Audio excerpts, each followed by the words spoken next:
ये अब इस वक्त हमारे HBP कैप्सूल यानी कि हाई ब्लड प्रेशर के लिए कैप्सूल हमने बनाए हैं। ये 14 दिन इस्तेमाल करने होते हैं और ये बने भी हैं वो मरजान से और लीमू के पानी से बने हैं।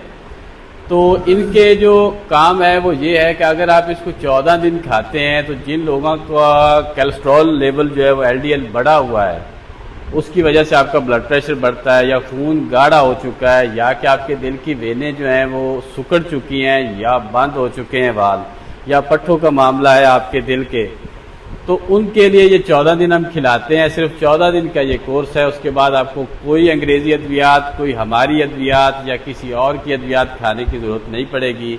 मैंने जितनी भी अद्वियात का इस वक्त आपको बताया है, इसमें आप ये मुस्तकिल इलाज है। इसमें ये नहीं है कि आपको बार बार खाने या बार बार लगाने का प्रॉब्लम हो।